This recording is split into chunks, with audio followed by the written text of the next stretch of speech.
Welcome student. आज का जो हमारा लेक्चर है इसमें हम जो गोज लॉ की लास्ट एप्लीकेशन है हमारी वो डिस्कस करने वाले हैं।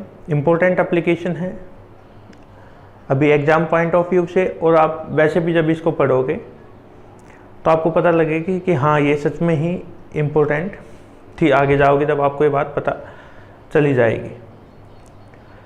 तो शुरू करते हैं। इसमें हमें क्या करना है कि एक प्लेन शीट कंसिडर की, आपको डायग्राम में दिख रहा होगा कि हमने एक प्लेन शीट कंसिडर की है, उस पर एक पॉजिटिव चार्ज है वो यूनिफॉर्मली डिस्ट्रीब्यूटेड है। अब हमने दो पॉइंट कंसिडर किए हैं, एक पॉइंट P है और एक Q है, जो इसके जो सेंटर है उससे R डिस्टेंस पे है। वो हमने क्या किया है, एक सिलेंडर कंसिडर कर लिया जिसकी टोटल लेंथ वो 2r के इक्वल होगी, ठीक है। और यहाँ पे जो हमारा सिलेंडर है वो किसकी तरह एक्ट करेगा, एक जो ओरो में हमने देखा है गॉसियन सरफेस की तरह एक्ट करेगा। उसके बाद आपको पता ही है इसके दो फ्लैट सरफेसेस हैं, एक इसका कर्व सरफेस होगा, ठीक है, जिनके कारण हम इलेक्ट्रिक फ्लक्स की वैल्यू फाइंड आउट करेंगे। उसके बाद जो नेट इलेक्ट्रिक फ्लक्स है वो हम इसके अंदर फाइंड आउट करेंगे, ठीक है। देखिए तो इसमें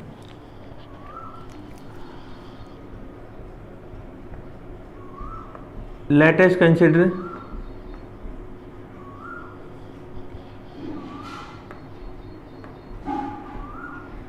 a uniformly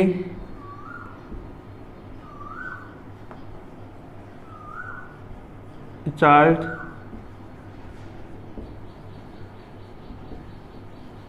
spherical sheet, uniformly charge spherical sheet हमने मान ली, हैविंग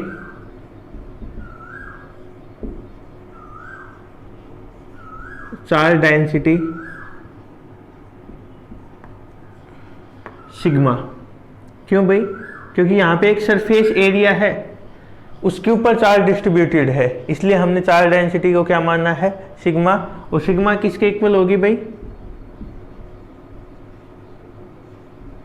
चार्ज अपॉन एरिया, इसके इक्वल होगी, ठीक है। अब हमने क्या किया है, आपको बताया था कि दो पॉइंट कंसिडर कर लेने। Consider point P and Q at a distance R from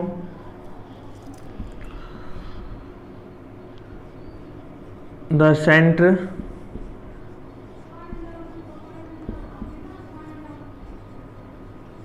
of the sheet। ये हमने मान लिया है इसके अंदर में। अब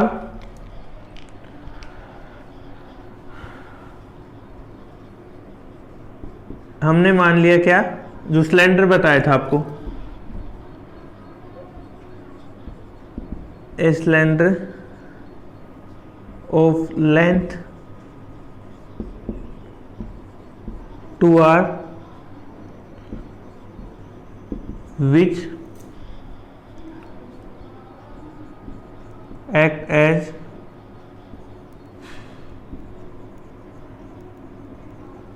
गॉसियन सरफेस। ये किसकी तरह एक्ट करेगा भाई, एक गॉसियन सरफेस की तरह यहाँ पे काम करेगा। और S1, S2 या S1 and S2 are flat surface area of cylinder having, या फिर अगली बार लिख देंगे S3 is the curve surface area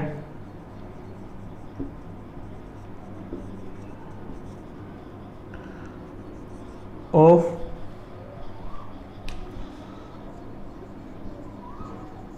of the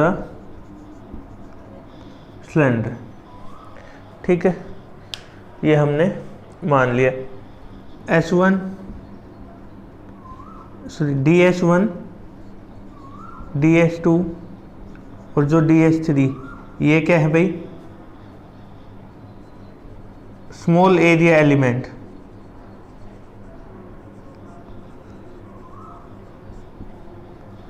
element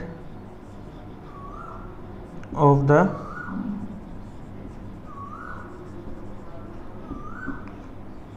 cylinder. ठीक है, ये हमने इसके अंदर मान लिए। अब यदि हम इनकी डायरेक्शन दिखाने की बात करें तो S1 तो ये है भाई हमारे पास, S2 ये है, और ये हमने क्या मान लिया, या फिर ये वाला जो एरिया है कौन सा है, S3। ठीक है, इनके स्मॉल एलिमेंट माने ये कौन सा हो गया, S2, ये कौन सा हो गया, S1 सॉरी DS1, DS2 आएगा भाई, और ये हमने कौन सा मान लिया, DS3। अब वही बात है, E इस साइड में भी है तो DS1 हमारा इस साइड में है, एंगल 0 हो गया। S2 इस साइड में है, E भी इस साइड में है, एंगल 0 हो गया। अब जो DS3 है आपको यहाँ से दिख भी रहा होगा, दोनों क्या है, इन दोनों के बीच में एंगल निकालेंगे तो कितना है, 90 डिग्री का है। कितना है एंगल, 90 डिग्री का। तो ये हमें अब यूज करना है। ये नोट डाउन कर लिया होगा भाई यहाँ तक आपने।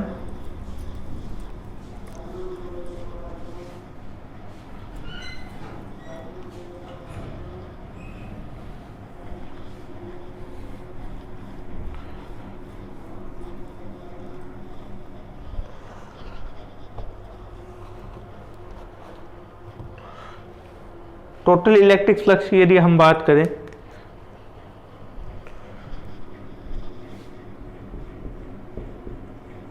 Total electric flux over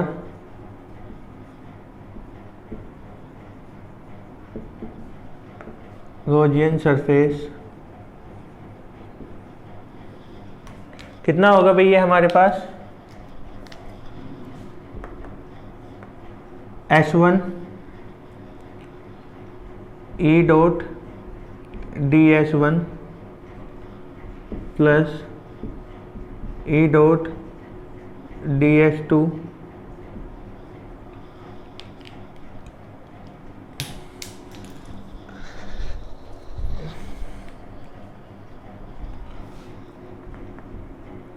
plus S3 E dot DS3 EDS1 cos 0, ये मैंने अभी आपको बताया, EDS2 cos 0 plus EDS3 cos 90। ठीक है, E कांस्टेंट है, चेंज नहीं होगा, DS1 E DS2 प्लस 0, और ये क्या आएगा हमारे पास, ES1 प्लस ES2, क्योंकि S1 इक्वल टू है S2 के, तो हम क्या लिख सकते हैं भाई, 2ES1। क्या लिख सकते हैं हम इसको, 2ES1 हमने इसको नाम दे दिया। ठीक है, अब इसमें आप देख सकते हो कि जो circular portion of the cylinder वो चार्ज के कांटेक्ट में नहीं है, मतलब जो ये वाला है ये उसमें नहीं है। तो कौन सा है भाई, केवल जो फ्लैट हमारे पास है, हम केवल इनसाइड जो है इसके अंदर, जो किसके इक्वल है, S1 के इक्वल होगा। ये वाला जो एरिया है ये किसके इक्वल है, S1 के इक्वल है। वो हम क्या मानेंगे कि उसके चार्ज के कांटेक्ट में है। ठीक है, या फिर हम इसके अंदर लिखे कर सकते हो आप यहाँ तक। ये इलेक्ट्रिक टोटल इलेक्ट्रिक फ्लक्स की वैल्यू आई है भाई हमारे पास।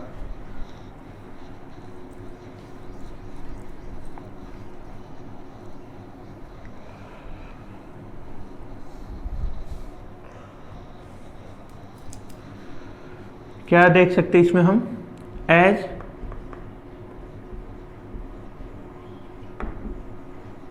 Circular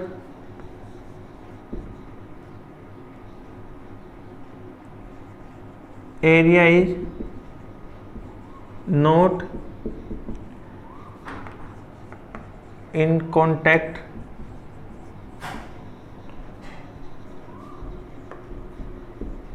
with charge, so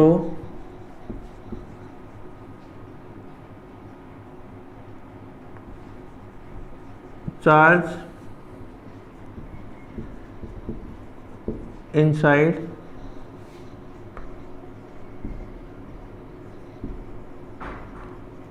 Gaussian surface किसके इक्वल होगा भाई, ये S1 के इक्वल हम मान सकते हैं, लेकिन हम निकालेंगे कैसे, वो जो सिग्मा इज इक्वल टू किसके था भाई, चार्ज अपॉन एरिया। चार्ज हमें फाइंड आउट करना है, एरिया क्या बताया है, कौन सा लेना है, केवल S1। तो चार्ज की वैल्यू कितनी होगी भाई, सिग्मा S1। ये टोटल इलेक्ट्रिक फ्लक्स की वैल्यू थी। अब हम क्या अप्लाई करेंगे,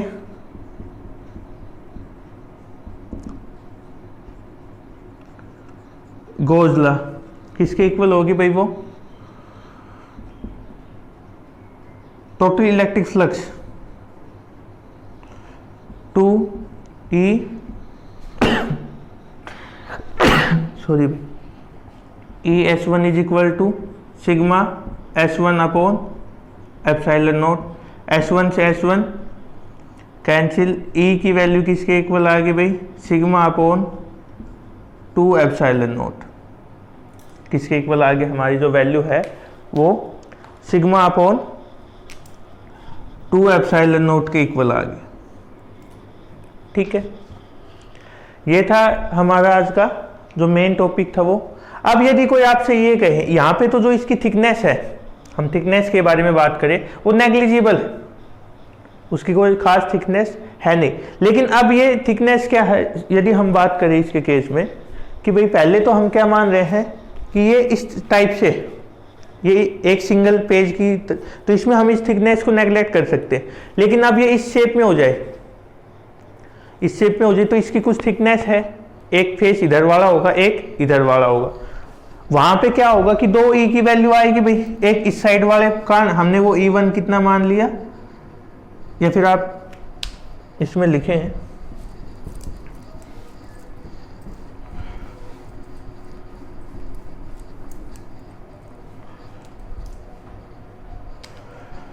कि when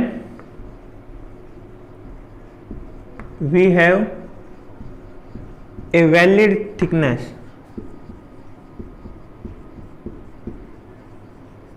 ठीक है, उस दौरान हमें क्या देखना है भाई, दो हो जाएंगी वैल्यू हमारे पास। E1 किसके इक्वल होगा, वो अभी निकाला सिग्मा अपॉन 2 एप्सिलॉन नॉट, और E2 आएगा दूसरी साइड का, वो भी किसके इक्वल आएगा, sigma upon 2 epsilon not. Total E निकालेंगे तो किसके इक्वल हो जाएगी भाई, वो sigma upon 2 epsilon not plus sigma upon 2 epsilon naught. किसके इक्वल आ गई भाई, ये 2 सिग्मा अपॉन 2 एप्सिलॉन नॉट, ये cancel, sigma upon epsilon not हमारे पास वैल्यू आ गई। ठीक है, तो ये था हमारा आज का लेक्चर। इसी के साथ आप ये मान के चलो कि यहाँ इसकी एप्लीकेशन भी ख़त्म होती। Thank you.